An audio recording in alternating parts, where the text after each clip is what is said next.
Bonjour à tous et bienvenue. Je suis Mélanie de la chaîne L'Atelier de la Petite Piote et de l'Instagram du même nom. J'espère que vous allez bien.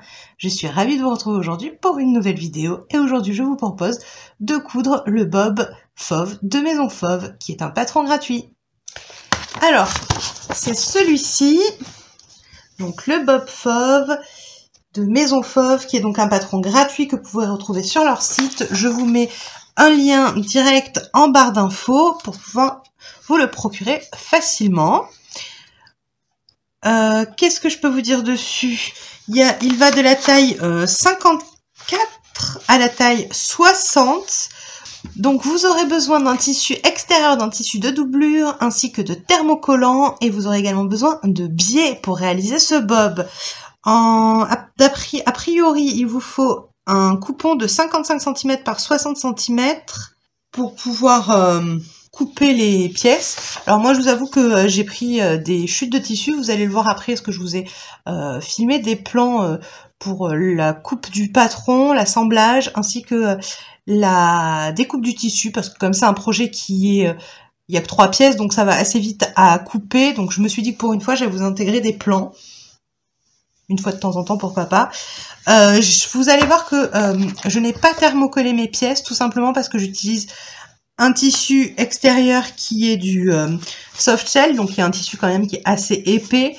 Vous avez un côté déperlant et un côté polaire. Et pour ma doublure, c'est un tissu ottomane, donc c'est aussi un tissu qui a quand même un peu de tenue. J'utilise pas du coton tout fin, donc voilà. Moi, je ne thermocolle pas ces pièces-là. Maintenant, si vous utilisez un tissu qui est fin, je pense que ça sera mieux pour qu'il ait un peu de tenue, notamment au niveau de la visière, pour qu'elle soit, qu'elle retombe pas, qu'elle soit pas toute flagada.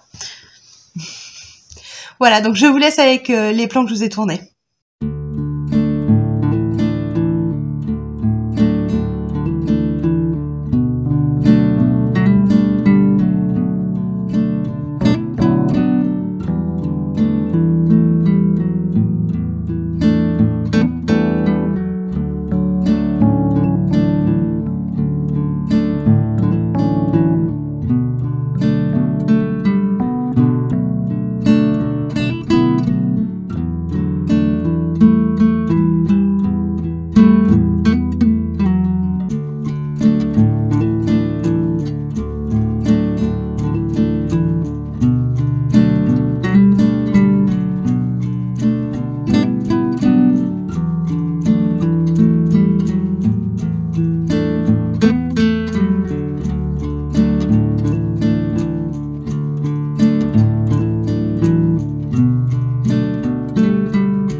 Alors, je vous ai pas présenté le biais que j'allais utiliser, donc c'est celui-ci que je vais utiliser. C'est un biais que j'ai fabriqué moi-même. Il est violet, alors un peu moins, comment dire, un peu moins vif que ce que vous voyez. Il est plus foncé en vrai. Il y a peut-être un peu plus de cette couleur-là que quand je vous le mets comme ça, il fait beaucoup plus clair. Bref, c'est un détail. On va tout de suite passer à l'assemblage. C'est parti. Alors, si je vous ai pas dit, moi je le fais en taille 60, je le réalise pour mon frère.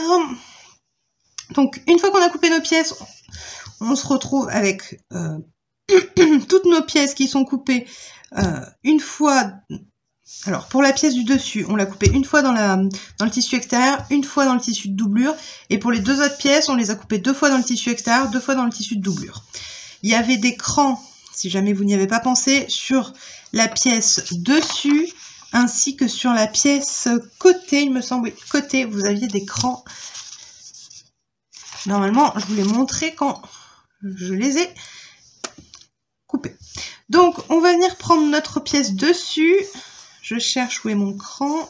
Il est là. Envers vers moi. Donc, pour moi, sur la partie soft shell, c'est le côté polaire qui est l'envers. Je prends mon tissu de doublure et je viens le positionner envers contre envers. J'aligne mes crans et je viens pincer. Alors, moi, j'utilise des pinces parce que je veux pas faire de marque dans le soft shell. Parce que comme c'est un peu plastifié, chaque trou laisse une marque. C'est pour ça que pendant que je le coupais, je sais pas si vous avez, enfin, si vous avez dû le voir, j'ai pas épinglé, j'ai placé ma pièce et je l'ai dessinée au stylo friction. Et ensuite, j'ai découpé parce que j'avais pas envie de faire des trous dans mon tissu, tout simplement. Donc voilà, je viens d'épingler mes deux pièces. Je vais venir faire le tour et les coudre. Alors, les marges de couture sur le patron sont comprises, elles sont de 1 cm. Donc là, on va venir assembler dans la marge de couture, donc on va dire à 0,7 cm du bord. Donc je fais ça et je vous reprends ensuite. Voilà, je suis venue donc assembler comme je vous l'ai dit. Voilà le résultat. Donc ça maintient mes deux pièces ensemble tout simplement et ça termine complètement la pièce du dessus. Donc on la met de côté. Maintenant on va s'occuper des côtés. Et donc pour ça, on va venir plier nos pièces endroit contre endroit. Hop, comme ceci. Et on va venir coudre ce côté sur notre pièce extérieure et on fait la même chose sur notre pièce de doublure. Si vos tissus le permettent, vous ouvrez les marges de couture au fer. Moi, je ne peux pas avec mon tissu, comme il est un peu plastifié. On va éviter, et puis de toute manière, je pense que ça ne servirait pas à grand chose parce qu'il ne tiendrait pas la chaleur.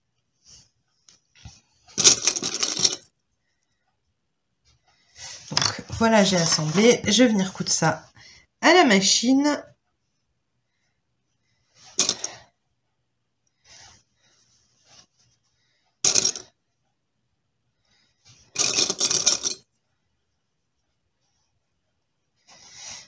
C'est parti.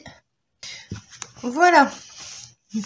Mes pièces côté sont donc assemblées. Maintenant, on va venir les positionner envers contre envers. Donc, hop. J'en place une à l'intérieur et l'autre à l'extérieur. Donc, je viens faire correspondre les coutures que je viens juste de réaliser. Donc j'ouvre mes marges de couture. Hop.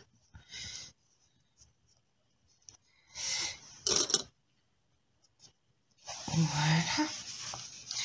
Et je vais venir épingler tout le tour.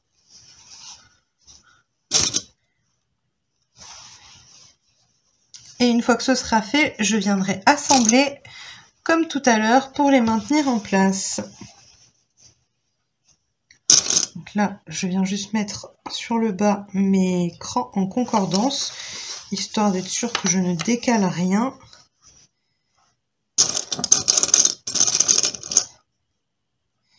Et donc nous, on assemble l'autre côté, celui où il n'y a pas les crans,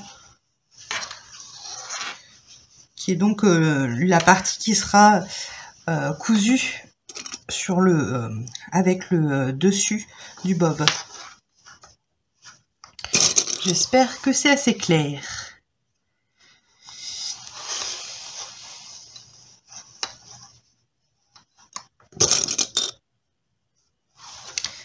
Donc, voilà.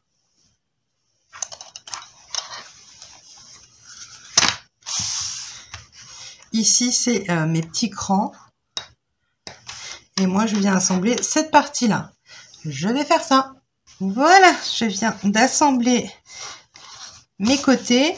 Donc, je vous remontre. On est d'accord qu'on vient d'assembler sur le patron, sur les pièces de patron, c'est le côté qui était marqué avec un B, celui-ci avec un A, et c'est sur celui où il y a le A que vous avez l'écran, pour vous repérer, parce que je sais que la première fois, c'est pas forcément évident de savoir de quel côté on parle. Maintenant, on va venir accrocher le dessus à cette pièce. Donc, je prends mon dessus. La couture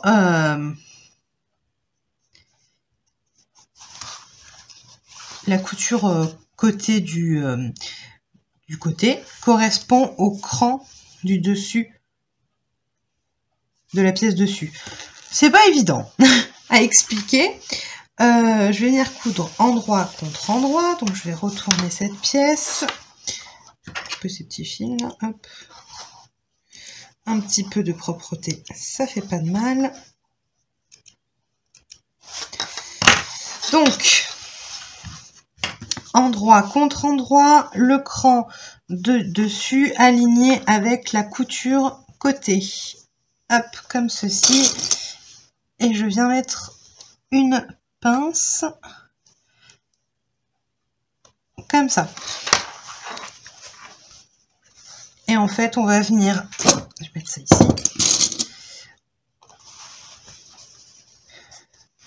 Tout simplement accrocher tout le tour. Et cette fois-ci, quand on va coudre, on fait une marge de couture de 1 cm qui donc cachera la couture d'assemblage des pièces côté ainsi que celle du dessus qu'on avait faite à 0,7 pour assembler.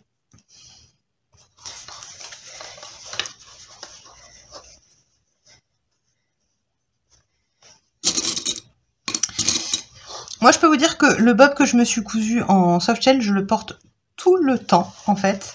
Parce que je ne sais pas chez vous, mais chez nous, on a de la pluie très souvent en ce moment. Mais surtout, on a de la bruine, de la pluie très très fine. Et c'est vrai qu'avec les lunettes, et puis même, ça décoiffe, ça fait des frisottis. Donc c'est vrai que je le porte dès que je sors, en fait. Je mets le bob parce que ça protège les cheveux. Et puis mine de crayon, ça tient chaud. Et à contrario d'un bonnet, bah, ça prend pas l'eau cette fois-ci. Donc c'est pas mal du tout. Et quand il fait beau et qu'on n'est pas en manteau ou qu'on n'a pas de capuche, eh bien je trouve ça très pratique.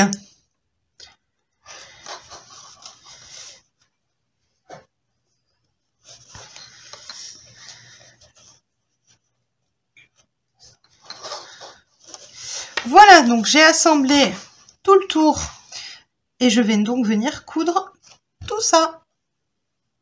Alors, voilà ce que ça donne une fois que j'ai raccroché le dessus du bob avec le côté. Si je retourne sur l'endroit, ça donne ça. Donc moi, j'ai pas repassé parce que mes tissus ne le supporteraient pas. Mais bien sûr, si vous avez des tissus qui supportent le repassage, n'hésitez pas à le faire pour lui donner une belle forme. Donc voilà sur l'endroit. L'étape suivante, c'est de venir poser le biais pour cacher la marge de couture. On a tout le tour. Alors moi, ce que je viens faire déjà, c'est que je vais venir recouper mes marges de couture. Vous voyez, elles sont pas toutes exactement alignées. Donc je vais venir un peu recouper parce que le but, c'est de venir cacher en fait la marge de couture ainsi que nos coutures d'assemblage. Alors pas la dernière parce que si vous piquez après, vous allez rétrécir la taille du bob, mais au moins de cacher celle de l'assemblage juste avant. Donc je vais venir recouper un petit peu tout le tour. Pour ça, il me faut des ciseaux et je les ai pas. Donc c'est parti, je recoupe mes marges de couture.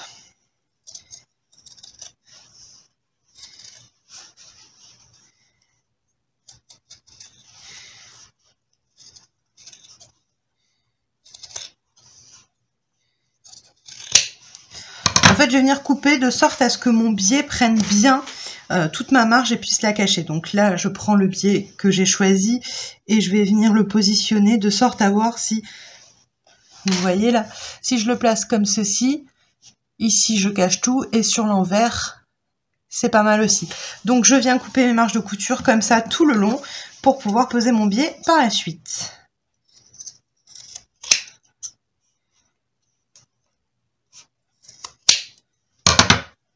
Voilà, comme ça me paraît pas mal. Donc, je vais venir poser le biais. Alors, vous pouvez le poser de deux manières différentes. Soit en deux étapes.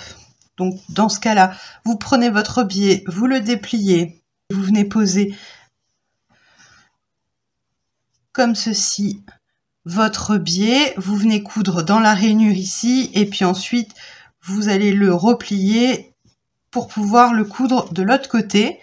Soit vous avez plus d'expérience et vous souhaitez le coudre une seule fois, et dans ce cas-là, vous le posez directement à cheval et vous piquez tout le tour.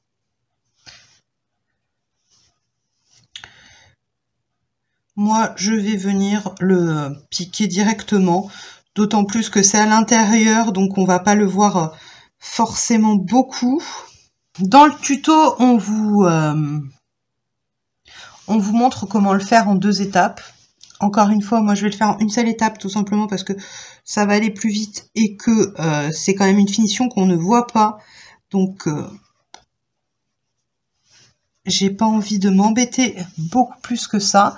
Donc, je le pose à cheval, je viens mettre une pince et je fais tout le tour de ma marge de couture.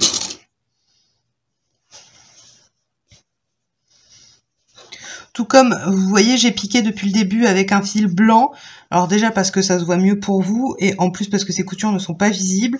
Et mon tissu extérieur est en gris clair. Les surpiqûres, je les ferai en blanc à la fin. Donc du coup, là, mon biais, je vais le poser et je vais le piquer avec un fil blanc aussi. Hein. Je vais pas changer la machine.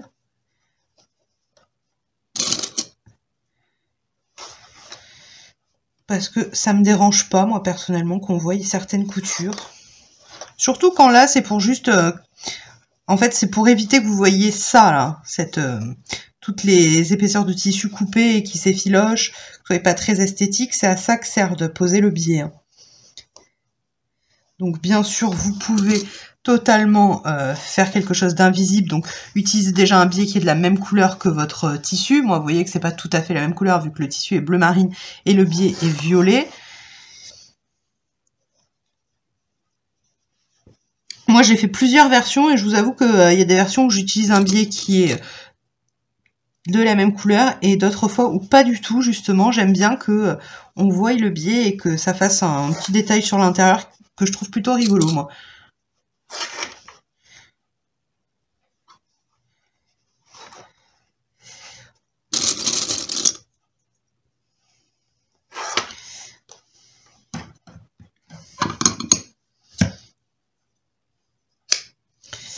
Voilà, donc je vais venir assembler ça à la machine et je vous reprends pour la suite. Et voilà, donc j'ai bordé avec mon biais, c'est pas forcément parfait partout, vous voyez là on voit un petit peu la couture, mais elle est à la limite et le principal c'est que ça a bien emprisonné toutes mes marges de couture et donc ça fait quelque chose de beaucoup plus propre. Quand je mets sur l'endroit,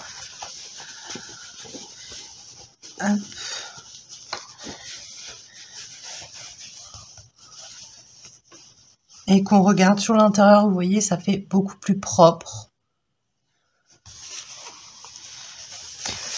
Donc, on va garder ça de côté. On va venir s'intéresser aux visières maintenant. Donc, comme tout à l'heure, on va venir accrocher d'abord les petits côtés. Pour ce faire, on va venir plier le tissu endroit contre endroit. Donc, endroit contre endroit. On prend nos deux pièces et on va venir accrocher les petits côtés. Voilà. Donc, une fois que j'ai épinglé, je viens coudre ici et ici. Je fais la même chose pour mes tissus de doublure.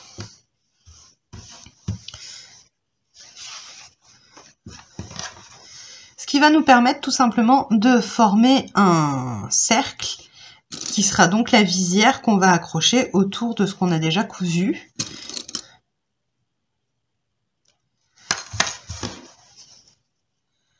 tout simplement.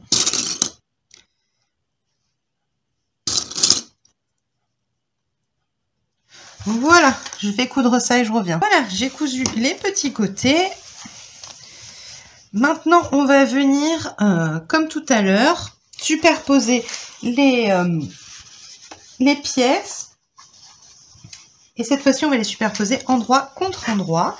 Donc, j'en retourne une. Je la passe à l'intérieur et on vient faire correspondre les coutures. Voilà. Et donc, maintenant, ce que je vais venir faire, c'est que je vais venir épingler toute la partie extérieure. Donc, en fait, quand vous mettez à plat, ça forme un cercle. Ici, vous aurez le reste du bob et ça, c'est l'extérieur de la visière. Donc, c'est cette partie-là qu'on va venir assembler maintenant pour pouvoir retourner ensuite sur l'endroit. Donc, je viens épingler tout le tour. Donc, c'est parti. Et voilà, j'ai tout épinglé. Je vais venir maintenant coudre tout le tour à 1 cm. Et ensuite, je retourne. Si vous pouvez repasser, n'hésitez pas à repasser pour donner la forme au bob. Voilà, j'ai assemblé les deux tissus ensemble. Maintenant, avant de pouvoir retourner, oula, on va venir cranter, dégarnir, histoire de ne pas avoir trop de difficultés à retourner la totalité. Donc, ce que moi je vais faire, c'est que tout simplement, je viens cranter tout le tour. Est-ce que je vais pouvoir y arriver avec ça? Je suis pas sûre. Si. Donc, je viens faire en fait des crans tout le tour de l'arrondi, tout simplement pour pouvoir former un bel arrondi. Donc, c'est un peu long, mais ça vaut le coup. Donc, je fais ça et je vous reprends après. Voilà, j'ai donc cranté tout le tour. J'ai fait mes crans, je sais pas, entre un petit peu moins de 1 cm, j'ai envie de dire. Maintenant, je viens retourner sur l'endroit et mettre en forme.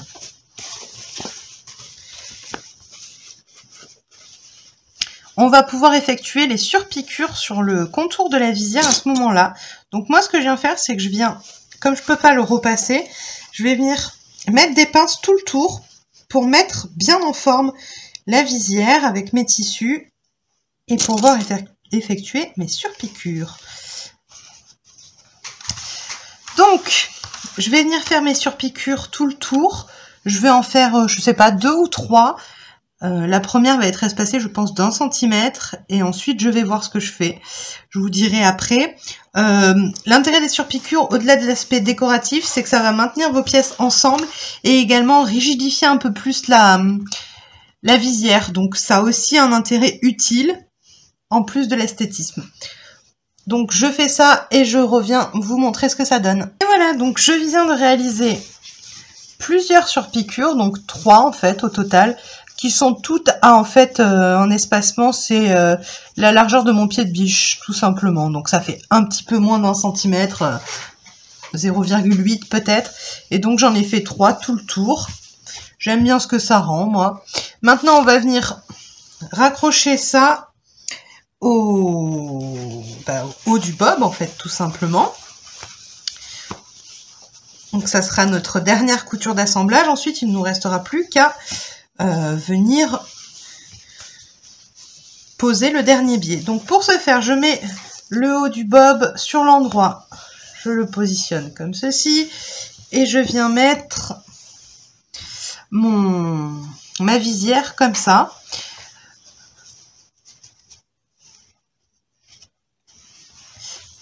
J'avais positionné des pinces sur le haut du bob, là où il y a les crans. Les crans vont venir s'aligner avec les coutures, les 2 coutures qu'on a sur la visière.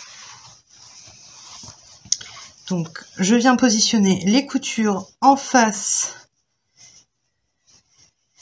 Alors, j'ouvre mes coutures, c'est toujours mieux. Hop. Donc, mes coutures face à face avec l'écran et je positionne ma pince. Je fais la même chose de l'autre côté.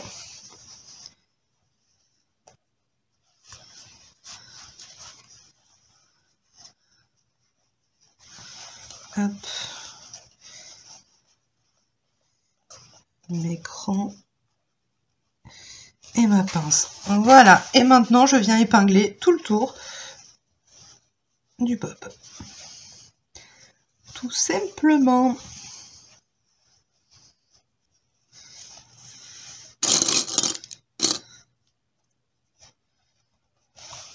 J'arrive au niveau de la couture qui est sur le haut du bob et en fait elle servira pour moi à repérer l'endroit, enfin le devant du derrière en fait. Moi je fais comme ça, je sais pas si c'est comme ça que c'est prévu, mais en tout cas moi ça permet d'avoir en fait une couture au derrière de la tête, les coutures de côté et donc la partie sans couture qui est le devant du bob. Voilà, j'ai assemblé la totalité, je vais venir coudre à 1 cm tout le tour. Et voilà, j'ai cousu tout le tour. Donc si je remets sur l'endroit, on a quelque chose qui ressemble à un bob. Donc la dernière étape qui nous reste à faire, c'est de venir poser le dernier biais sur cette marge de couture là. Donc comme tout à l'heure, je vais venir recouper ma marge de couture avant de poser mon biais à cheval. Donc je ne vais pas vous le remontrer étant donné que je vous ai expliqué tout à l'heure. Mais je vais faire ça et puis j'aurai terminé le bob. Donc je vous reprends une fois que tout ça est fait. Et voilà, donc j'ai terminé le bob. Donc j'ai coupé les marges de couture et je suis venue positionner mon biais. J'en ai profité pour rajouter une petite étiquette qui signale le devant avec écrit Made with Love. C'est un peu dans les mêmes tons que le soft shell que j'ai utilisé, donc du coup je trouve ça plutôt sympa. J'avais fait la même chose sur le mien. Donc voilà le rendu final du bob. L'intérieur est tout propre. Je vous ai ramené celui que j'avais cousu la première fois en soft shell, donc celui-ci qui est le mien. Donc celui-ci, il est en taille 56 et celui-ci en taille 60. Et vous voyez, de même manière, l'intérieur, en termes de taille, on voit bien une différence. Et oui, j'avais fait exactement la même finition, j'avais fait aussi les surpiqûres en blanc. Donc voilà, le bob est terminé, donc je vous montre avec le mien ce que ça donne.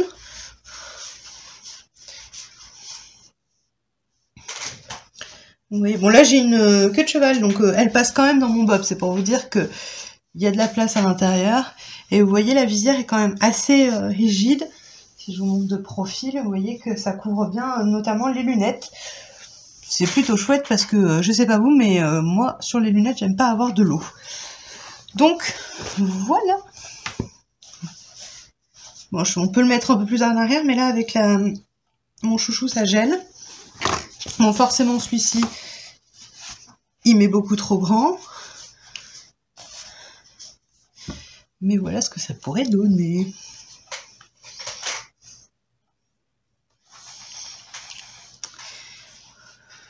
Voilà, un petit projet de terminé et qui va être bien utile avec le temps qu'on a. D'ailleurs, vous voyez, par exemple, aujourd'hui, on a exactement ce que je vous disais, une espèce de pluie très fine qui, à la longue, mouille, sur le coup, non, mais à force, oui, comme si on pulvérisait de l'eau. Donc, le bob en soft shell dans ces cas-là est hyper utile parce qu'avoir la capuche, c'est trop parce qu'il pleut pas des trombes, mais ça mouille quand même un peu. Donc il sera très utile, donc je vais aller le donner tout de suite à mon frère.